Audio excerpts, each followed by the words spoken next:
Since Christmas is coming up, I found some fresh cranberries in the supermarket, and if you know me, you already know what I have to do with them. We're gonna make cranberry cheong, and in my opinion, I think cranberries would work super well as a cheong because of their tartness. I've thoroughly washed and dried these cranberries, and I've also picked out any bruised or super squishy cranberries. I'll weigh out the cranberries plus a few orange slices, and you'll see why in a sec. Then I weighed out the same amount in white sugar. Then I'll layer this cranberries, sugar, then cranberries, and so on. Then once I've layered all my cranberries, Man, I'm saying cranberries so much. I'll lay the orange slices on top. My thinking here is that the orange slices will help keep the cranberries submerged and add a little orangey flavor. I'll top it off with the remaining sugar and close this off. This one may take a while because I didn't cut up the cranberries, but I'll be doing updates on this one, so make sure you're following to keep up. Just before Christmas, I made this cheong out of cranberries, and well, things didn't turn out too good. This hasn't happened to me in a while, but it isn't the first time I've had a cheong go moldy. If you want to hear my theory on what happened, you can pause here. But since I have to throw this out, I'm going to try again, only there's one problem. Cranberries aren't in season anymore, so today I'm going to try again, while answering another question I get a lot, whether frozen fruit will work to make cheong as well. I've let these frozen cranberries thaw out completely, and I'll do the usual equal parts sugar and cranberries ratio. Mix in half the weighed out sugar with the cranberries, then transfer to a clean jar and top with the rest of the sugar. Even just from mixing, a lot of the cranberry juice is starting to come out, and a week later, almost all the sugar is dissolved and the cranberries are looking quite wrinkly, so I'll separate the cranberries and dry them out to use them like dry cranberries since they taste almost exactly the same. The syrup was tart and sweet with a slight cranberry astringency, so I'm looking forward to using this one in the future. It's Valentine's Day and nothing says I love you like onions, so let's make an onion cheong.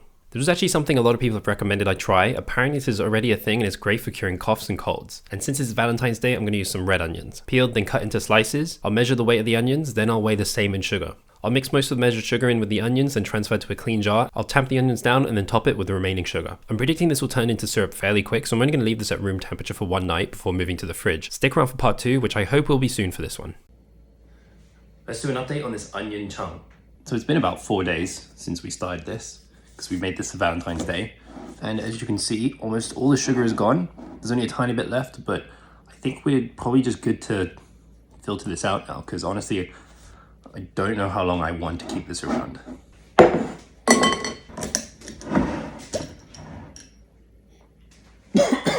Whoa, this just smells like onion. This is gonna be weird. The color is really nice though. Oh, the smell. I can't get over the smell. I threw a little fermentation weight in there as well, so we'll take that out. The color has turned out great. It smells like onion, but I guess I have to try it, right?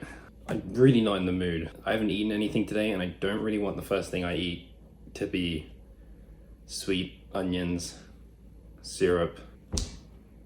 Okay, let's do this. First, let's try a piece of onion. Let's do a small one.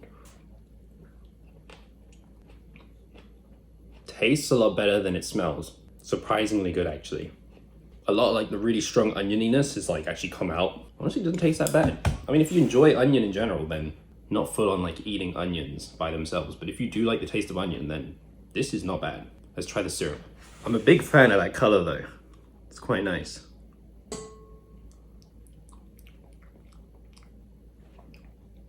Again, that's pretty good. It's weird because you don't get the sort of pungency of the onion, but you get all the fruitiness of the onion, because that tastes like a fruit cheong, not an onion cheong. Of course it's sweet, but it's not just sweet and oniony, it's sweet, fruity, and floral, and surprisingly good. Let's do it.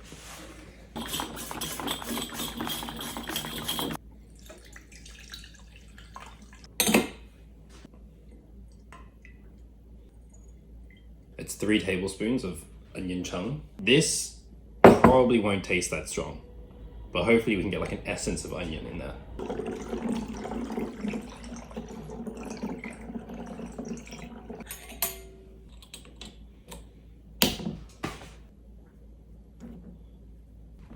We'll have to check back in a couple days to see if this is ready. Tomatoes are technically a fruit, right? So they should make a pretty decent syrup. So let's make a tomato chung. But I'm going to make this a little more interesting by adding fresh basil as well. I'm going to use baby plum tomatoes, which I've washed and dried along with the basil. Then I'll cut up all the tomatoes into halves. This will allow the sugar to really get in there and draw out all the moisture faster. I'll also slice up the basil too. I weighed out all the tomato and basil, then measured out the same weight in white sugar. I'll mix about 2/3 of the weighed out sugar into the tomato and basil, then transfer to a clean jar and top with the remaining sugar. This one should change pretty fast, so I'm going to keep it on the counter for around 2 or 3 days, after which I'll most likely transfer it to the fridge until it's ready. So make sure you're following to keep up with this and many other food experiments I do in the future. It's been a week since I started this tomato and basil chung, and while there's still a little sugar left at the bottom, my curiosity is getting the better of me, so let's strain this out and try it. First, I'll try a little piece of tomato, which has kind of taken on the texture of a sun-dried tomato and tasted almost like a milder and sweeter version of a sun-dried tomato. Pretty nice. I'm going to dry these out and they would be quite nice as a garnish. The syrup itself has taken on a much lighter color than I expected and tastes actually pretty good. A little bit of the acidity comes through from the tomatoes, but the sweetness balances out quite nicely and the basil comes in to give it a pleasant aftertaste. So yes, basil and tomato will chung. This is our family's bay laurel tree, or what most of you may know as bay leaf, that ingredient that all those recipes tell you to use even though you don't know what it does. We use leaves from this tree all the time for cooking, and let me tell you, if you use fresh bay leaf, you can taste it in your food. Funnily enough, the only trimming this tree ever gets is when we pick from it to cook with, which you can obviously see how high we can reach. But back to the point of this video. Today, I'm going to see if it will chung. I've picked some branches, then I'll cut off all the good leaves and let them soak in some water to get rid of any creepy crawlies or debris. Ideally, you want to use a salad spinner here to dry these off, but I don't have mine, so I'm resorting to wiping each leaf dry individually. I'm going to cut these bay leaves up to hopefully speed up the process before measuring the same weight in white sugar. I'm going to use white sugar here because I don't want the flavor of brown sugar to overpower any potential bay leaf flavor we extract. I'll mix a little bit of the weighed out sugar in with the bay leaf, then transfer to a small jar, tamping down every so often to make sure everything fits. Then top with the rest of the sugar before closing it off. I don't know how long this one's going to take, so this is going to have to be a two-parter, which I haven't done in a while, but some of you remember the days of waiting weeks or months for updates on these projects, so make sure you're following along to keep up. So let's do an update on the bay leaf chung, or the bay laurel chung. And to be honest, nothing has happened. I didn't personally expect much to happen, but I didn't expect this little to happen, because it really just hasn't done anything. And this has been sitting at room temperature for, I don't know, maybe a couple weeks now. And I don't think this is going to do anything from now on. So I actually don't think I'm going to keep this one around. So yeah, this one was for all the people that are asking. An update on the bay leaf chung, nothing has happened. And I'm probably going to stop this one now. So you can stop asking now.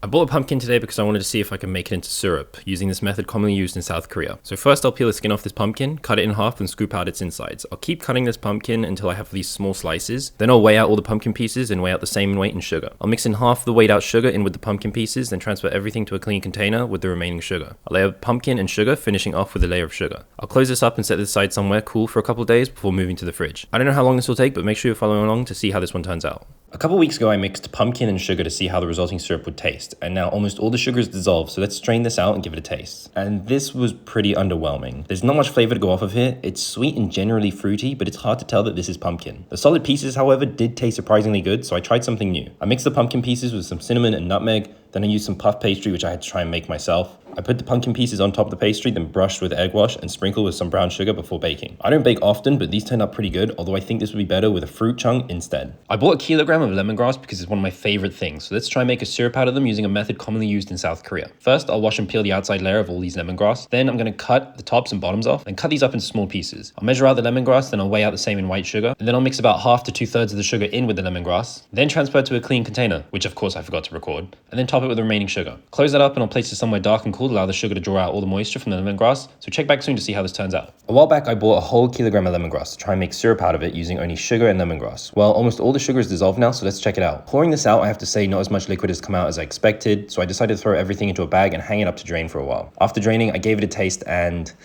it didn't taste that much like lemongrass at all, and I think this may have fermented a little bit, giving it a little bit of a sour taste. Not that pleasant. But in an attempt to potentially save this, I tried boiling the syrup with the lemongrass bits added back in and a little extra water. But even after this, the flavor was a little bit more lemongrassy, but the sourness still hangs about, making this still not very pleasant. A lot of people suggested I smash the lemongrass before doing this, so maybe in the future I'll try this again and smash all the lemongrass beforehand. Strawberries are in season, so I have all these strawberries that I can't eat straight away. So let's make a strawberry and lemon syrup using a method commonly used in South Korea. And all you need to do is clean the strawberries and lemon, top the strawberries and cut them up into smaller chunks. This will help speed up the process. And slice up the lemons into small chunks too. Take the weight of all the strawberries and lemon, then weigh out the same in sugar. Mix about half the sugar in with the strawberries and lemon, transfer it to a clean container, and then top with the remaining sugar. Since strawberries are a soft fruit with a high moisture content, I'm going to put this straight in the fridge. And less than a week later, almost all the sugar is dissolved. And this tastes amazing, like fresh strawberries still. I'm not actually going to separate the solids from this one, and for my first use, I'm going to make a strawberry lemon chung gin and tonic, which is perfect for the coming summer. We just picked over 4 kilograms of blueberries from our bushes, and after sorting out the sweetest and juiciest blueberries for eating, I'm left with all these that are more tart and sour.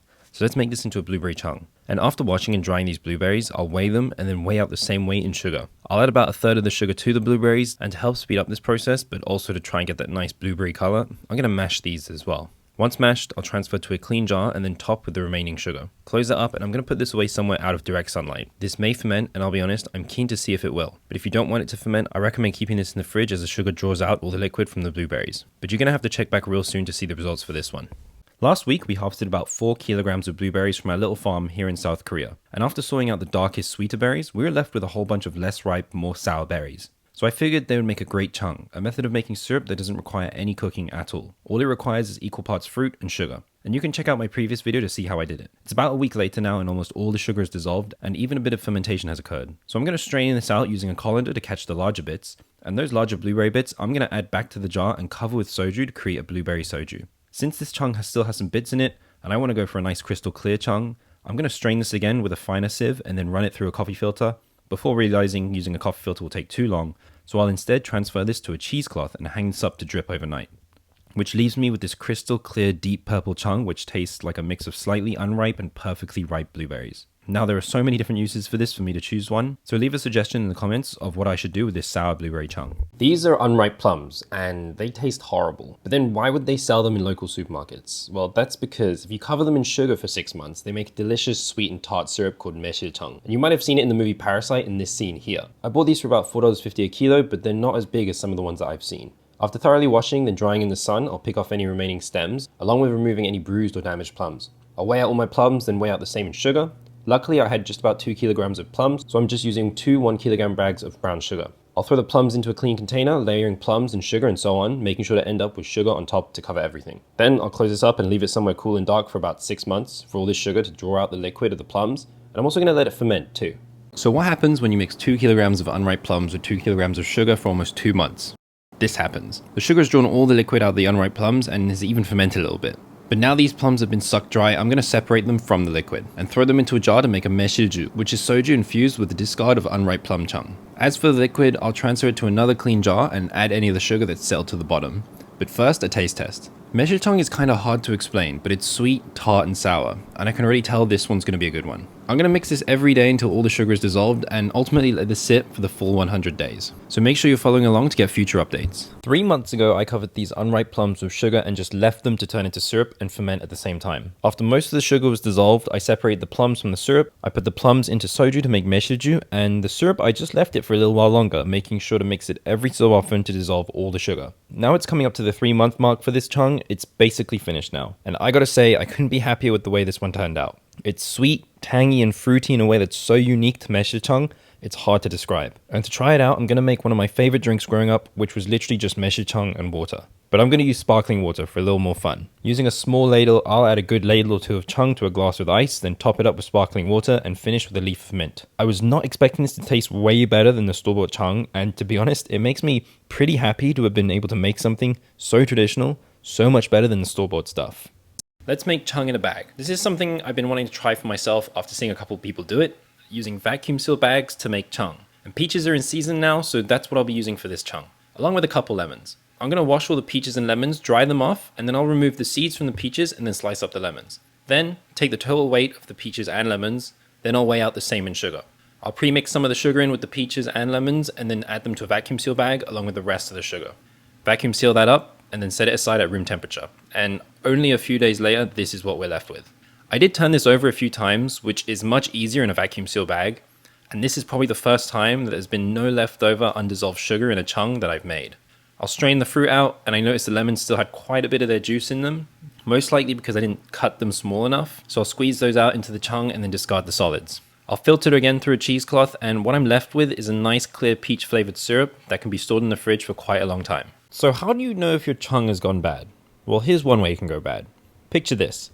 I'm just getting home after spending a few days in Seoul, and I decide to check on my Rone berry chung, which I have planned for a video. And what do I see? Well, apart from some undissolved sugar, which is normal, there's some white fuzz growing on some of the exposed berries. Now, if you haven't figured it out yet, this is mold. And while some people may argue just to scoop it out and keep going, it's really not worth the risk. So despite the amazing color of this chung, I'll have to pour out the liquid. I'm going to compost the solids. Now this could have been avoided with regular mixing of the chung, keeping the berries fully submerged, or even just by placing it in the fridge. All things I didn't do. I was given a whole bunch of really spicy Korean chilies, so let's make a chili chung syrup with them. And after washing and drying all these chilies, I'm going to pick the stems off and cut them all up into slices. I'll measure out the weight of the chilies and then measure out the same weight in sugar. Then mix in a bit of the sugar I weighed out in with the chilies, then transfer to a container and top with the rest of the sugar. I set this in the fridge to help prevent it from fermenting, and only a few days later, pretty much all the sugar is dissolved. I'll strain this out, and I'll be honest, I was hoping for more syrup. But the syrup turned out so interesting. It's immediately spicy as soon as it hits the tongue, but it still has this fruity floral taste to it. Very interesting. I bet you didn't know prickly pears grew in South Korea. I know I didn't. I didn't even know what a prickly pear was until I found these in my locally grown fruit section at the supermarket. So let's make a syrup out of these using a Korean method called cheong. Now they don't call these prickly pears for no reason. These are covered in teeny tiny spines that are super difficult to remove from your skin. So I'll have to remove these by giving them a thorough rinse and a scrub with a brush. And I'm going to go a step further and briefly run these over a burner to burn off any remaining spines. Now that I'm pretty confident I've removed all the spines, I'm going to cut these up into small chunks, leaving the skin on. And then take the total weight of the prickly pears and then measure out the same in sugar. I'll combine about a third of the sugar in with the fruit and then give that a mix before transferring to a jar and covering with the remaining sugar. I set this aside in the pantry for about 5 days, and that was enough time for most of the sugar to dissolve, but this little amount of sugar at the bottom is nothing to worry about. I'll strain this out and keep the solids. I could probably make some sort of fruit leather with this, but the syrup came out with the most amazing color. However, it didn't have much flavor to it other than a light vegetal taste, but this would make a great sweetener / coloring agent for some fun drinks. There's a good chance you've never seen one of these fresh in person. I know I haven't until very recently, because yuja, or yuzu as many people know it, can cost an arm and a leg to buy fresh. But I'm lucky enough to be surrounded by yuja orchards here in the south coast of South Korea. So I'm gonna make one of the most popular chungs here in Korea, yuja-chung or yuja-cha. After giving these a quick wash, dry, and then a quality check, I'm going to cut the tops off and then cut them down the middle to reveal the seeds inside, which I'm going to remove. Out of all the citrus I've ever seen, yuja probably have the most seeds per fruit, making them a pain to use. So after removing the seeds, I'm going to slice them as thin as possible, flesh, pith, and skin and all. And after spending what felt like 2 hours doing this, I'm left with all this yuja ready to mix with sugar. I'm going to use organic cane sugar, and I'll weigh the yuja and use the same weight in sugar. Mix all that sugar and yuja together, then let it sit for about half an hour. And even in that time, this is already turned almost into like a marmalade-y texture. I'll transfer into a clean sanitized jar and then top with more sugar to create a protective layer. And I don't want this to ferment, so I'm going to place this straight into the fridge, and once all the sugar is dissolved, it's ready to use in tea, desserts, cocktails, and any recipe that needs a sweet citrus kick. If you've got mandarins, lemons, and sugar, make this delicious chung that can be used almost straight away. I'm using 4 lemons and 2 mandarins, thoroughly washed and dried to get off any of the wax on the outside. This should give me a good balance of sourness and flavor. I'm not going to peel any of the citrus, but instead slice them as thinly as possible, and then combine the sliced citrus into a bowl and take the weight. Then measure that same weight in sugar. Mix the sugar and citrus together, making sure everything is coated in sugar. Eventually, it'll make this sort of marmalade texture. Transfer into a jar, and you can use this as ready, but giving it a few days of the fridge will make the rinds a little softer, kind of like candied citrus. This chung may be one of my favorites since it has the sourness of the lemons, but the flavor from the mandarins as well. And over this wintertime, it'll go great with just some hot water to make the perfect warming drink. And people ask how long this will last. Well, I've had one in the fridge that's still good for over a year now. Just make sure to use clean utensils when handling this.